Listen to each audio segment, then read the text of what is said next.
ಪ್ರೀತಿಯ ಬಂಧುಗಳೇ, ಬೆಳೆಯುವ ಸಿರಿ ಮೊಳಕೆಯಲ್ಲಿ ಎಂದು ಮಾತು ಇದೆ. ಹೌದು, ಮನೆಯೇ ಮೊದಲ ಪಾಠಶಾಲೆ, ತಂದೆ ತಾಯಿಯರೇ ಮೊದಲ ಗುರುಗಳು. ಚಿಕ್ಕ ಮಕ್ಕಳಿಗೆ ತಂದೆ ತಾಯಿಯರೇ ಒಳ್ಳೆ ನಡೆ ನುಡಿ ಕಲಿಸಬೇಕು. ನಾವು ಮಕ್ಕಳಿಗೆ ಶಾಲೆಗೆ ಹಚ್ಚುತ್ತೇವೆ, ಅವರೇ ಮಕ್ಕಳನ್ನು ಒಳ್ಳೆ ರೀತಿಯಾಗಿ ನಡೆ ನುಡಿ ಕಲಿಸಬೇಕು ಎಂದು ಹೇಳುವವರೇ ಈ ಕತೆ ಕೇಳಿ.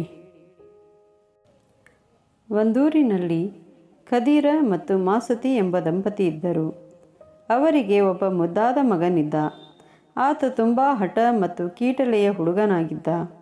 ನೆರೆಹೊರೆಯವರಿಂದ ದೂರುಗಳು ಬಂದರೆ ಚಿಕ್ಕ ಹುಡುಗ ಮುಂದೆ ದೊಡ್ಡವನಾದ ಮೇಲೆ ಸರಿ ಹೋಗುತ್ತಾನೆ ಎಂದು ಹೆತ್ತವರು ಸಮಾಧಾನ ಮಾಡಿ ಕಳುಹಿಸುತ್ತಿದ್ದರು. ಆ ಹುಡುಗ ಬೆಳೆದು ದೊಡ್ಡವನಾದ. ಬರುತ್ತಾ ತಂದೆ ತಾಯಿಯ ಮಾತುಗಳನ್ನು ಕೇಳದಿದ್ದಾಗ ಹೆತ್ತವರು ಒಬ್ಬ ಸನ್ಯಾಸಿಯ ಆಶ್ರಮದಲ್ಲಿ ಆತನನ್ನು ಪಾಠ ಪ್ರವಚನ ಕಲಿಯಲು ಬಿಟ್ಟರು. ಅಲ್ಲಿ ಸಹ ಆತ ಗುರುಗಳ ಮಾತನ್ನು ಧಿಕ್ಕರಿಸುತ್ತಿದ್ದ. ಶಾಂತಮೂರ್ತಿಯಾದ ಗುರುಗಳು ತಾಳ್ಮೆಯಿಂದ ಎಲ್ಲವನ್ನು ಸಹಿಸಿ ಸಂಸ್ಕಾರ ಬೋಧನೆ ಮಾಡಿದರು. ಸ್ವಲ್ಪ ದಿನದ ನಂತರ ತನ್ನ ವಿದ್ಯಾಭ್ಯಾಸವನ್ನು ಮುಗಿಸಿ ಆತ ಮನೆಗೆ ಹಿಂತಿರುಗಿದ. ಹುಡುಗನ ಒರಟುತನದಲ್ಲಿ ಯಾವ ಬದಲಾವಣೆಯೂ ಕಾಣಿಸಲಿಲ್ಲ. ಆತನ ತಂದೆಗೆ ಗುರುಗಳ ಮೇಲೆ ತುಂಬ ಕೋಪ ಬಂತು. ಅವರು ಗುರುಗಳ ಬಳಿಗೆ ಹೋಗಿ, ನೀವು ನಮ್ಮ ಮಗನಿಗೆ ಸರಿಯಾದ ಸಂಸ್ಕೃತಿ ನೀತಿ ಬೋಧನೆ ಮಾಡಿಲ್ಲ. ನನ್ನ ಮಗನಿಗೆ ನೀವು ಒಳ್ಳೆಯ ನಡತೆ ಕಲಿಸಲಿಲ್ಲ. ಗುರುಗಳು ಹೀಗೆಲ್ಲ ತಪ್ಪು ಮಾಡಬಾರದು ಎಂದು ಆರೋಪಿಸಿದ. ಎಲ್ಲವನ್ನು ಬಲ್ಲ ಗುರು ಮಂದಸ್ಮಿತರಾಗಿ, ನಾನು ಹೇಳಿದ ಹಾಗೆ ಮರು ಮಾತನಾಡದೆ ಮಾಡುವುದಾದರೆ ಮಾತ್ರ ನಿನ್ನ ಪ್ರಶ್ನೆಗೆ ಉತ್ತರ ಹೇಳುತ್ತೇನೆ ಎಂದರು. ಅವನು ಆಗಲಿ ಎಂದು ತಲೆಯಾಡಿಸಿದ. ನನ್ನೊಡನೆ ಬಾ ಎಂದು ಕೋಣೆಯೊಳಗೆ ಕರೆದುಕೊಂಡು ಹೋಗಿ, ಇಲ್ಲಿ ಹಲವಾರು ರೀತಿಯ ವೃಕ್ಷ ಬಳ್ಳಿ ಹಣ್ಣುಗಳ ಬೀಜಗಳಿವೆ. ನಿನಗೆ ಬೇಕಾದದ್ದನ್ನು ನೀನೇ ಆಯ್ಕೆ ಮಾಡಿಕೋ ಎಂದರು. ಅದರಂತೆ ಆತ ಹಲವಾರು ರೀತಿಯ ಆಕರ್ಷಕ ಬಣ್ಣದ ಬೀಜಗಳನ್ನು ತೆಗೆದುಕೊಂಡು, ಗುರುಗಳು, ನೀನು ಮತ್ತು ನಿನ್ನ ಮಗ ಸೇರಿ ಈ ಬೀಜಗಳನ್ನು ಉತ್ತಿ ಬೆಳೆದ ನಂತರ ಇಲ್ಲಿಗೆ ಬನ್ನಿ ಹೇಳಿ ಒಳನಡೆದರು. ಗುರುಗಳ ಮಾತನ್ನು ಅಂಗೀಕರಿಸಿ ತನ್ನ ಮಗನಿಗೂ ಅದನ್ನು ಹೇಳಿ ಭೂಮಿಯನ್ನು ಒಳ್ಳೆಯ ಹದ ಮಾಡಿ ಉತ್ತು ಬೀಜಗಳನ್ನು ಬಿತ್ತಿದ. ಕೆಲ ದಿನಗಳಲ್ಲೇ ಅವುಗಳು ಚಿಗುರಿ ದೊಡ್ಡವಾದವು. ಅದರಲ್ಲಿ ಮುಳ್ಳಿನ ಗಿಡ, ವಿಷದ ಹಣ್ಣುಗಳು ಬಿಡತೊಡಗಿದವು. ಕೆಲವು ಮಾತ್ರ ತಿನ್ನಲು ಯೋಗ್ಯವಾದ ಹಣ್ಣು ಮತ್ತು ಹೂಗಳು ಅರಳಿದ್ದವು. ಇದಕ್ಕೆ ಮಾಸತಿಯ ಸಹಕಾರವೂ ಇತ್ತು. ಆದರೆ ಮಗನ ಅಹಂಕಾರ ಮಾತ್ರ ಅಳಿಯಲಿಲ್ಲ.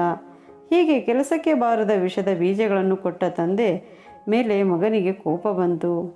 ತಂದೆ ಗುರುಗಳ ಬಳಿಗೆ ಹೋಗಿ, ನೀವು ಕೊಟ್ಟ ಬೀಜಗಳಿಂದ ನಮ್ಮ ಶ್ರಮ ವ್ಯರ್ಥವಾಗಿದೆ. ಒಳ್ಳೆಯ ಬೀಜಗಳನ್ನು ಕೊಟ್ಟಿದ್ದರೆ ನಾವು ಚೆನ್ನಾಗಿರುತ್ತಿದ್ದೆವು ಎಂದು ಹೇಳಿದ. ತಂದೆಯ ಮಾತಿಗೆ ಮಗನು ಧ್ವನಿಗೂಡಿಸಿದ.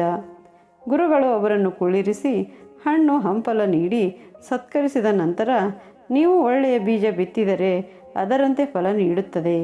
ಅದೇ ರೀತಿ ನಮ್ಮ ನಡೆ ನುಡಿ ವ್ಯಕ್ತಿತ್ವಗಳು ಇರುತ್ತವೆ. ನಾವು ನಮ್ಮ ಮಕ್ಕಳಿಗೆ ಸಾತ್ವಿಕ ಆಚಾರಗಳನ್ನು ಮನಸ್ಸಿಗೆ ತುಂಬಿದರೆ ಅವರು ಒಳ್ಳೆಯ ಮಕ್ಕಳಾಗುತ್ತಾರೆ. ಬೆಳೆದ ಹಾಗಲಕಾಯಿಯಲ್ಲಿ ಮಾವಿನ ರುಚಿ ಬಯಸುವುದು ತಪ್ಪು.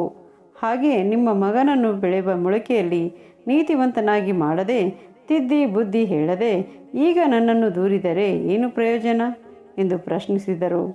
ತಂದೆಗೆ ತನ್ನ ತಪ್ಪಿನ ಅರಿವಾಗಿ ತಲೆ ತಗ್ಗಿಸಿದ. ಅದನ್ನು ಕಂಡ ಮಗನಿಗೆ ತನ್ನ ದುರ್ನಡತೆಯೇ ಇದಕ್ಕೆಲ್ಲ ಕಾರಣ ಎಂದು ಕ್ಷಮಾಪಣೆ ಕೇಳಿದ. ಆಗ ತಂದೆ, ಇದರಲ್ಲಿ ನನ್ನ ತಪ್ಪು ಕೂಡ ಇದೆ. ಚಿಕ್ಕಂದಿನಲ್ಲಿ ನಿನಗೆ ಬುದ್ಧಿ ಹೇಳಿ ಸರಿಯಾದ ದಾರಿಗೆ ತರದೆ ಈಗ ಒಳ್ಳೆತನ ಬಯಸಿದರೆ ಹೇಗೆ? ಅಂದೇ ನಿನ್ನನ್ನು ತಿದ್ದಬೇಕಿತ್ತು ಎಂದು ಹೇಳಿದರು. ಆಗ ಗುರುಗಳು, ಮಗು, ಈಗಲೂ ನಿನ್ನ ನಡೆಯಲ್ಲಿ ವಿನಯ, ಶ್ರದ್ಧೆ, ಸಾತ್ವಿಕ ಮನೋಭಾವವಿದ್ದರೆ ಸಾಕು, ಅದರಂತೆ ನಡೆ ಎಂದು ಹೇಳಿ ಆಶೀರ್ವಾದ ಮಾಡಿ ಕಳುಹಿಸಿದರು. ಅಂದಿನಿಂದ ಮಗನ ನಡವಳಿಕೆಯಲ್ಲಿ ಸ್ವಲ್ಪವೇ ವಿನಯವಂತಿಕೆ ಬಂದು ಆತ ಬದಲಾಗುತ್ತಿದ್ದನ್ನು ಕಂಡು ದಂಪತಿ ಸಂತಸಪಟ್ಟರು. ಮುಂದೆ ಅವರೆಲ್ಲರೂ ಸುಖವಾಗಿ ನೀತಿವಂತರಾಗಿ ಬಾಳಿದರು.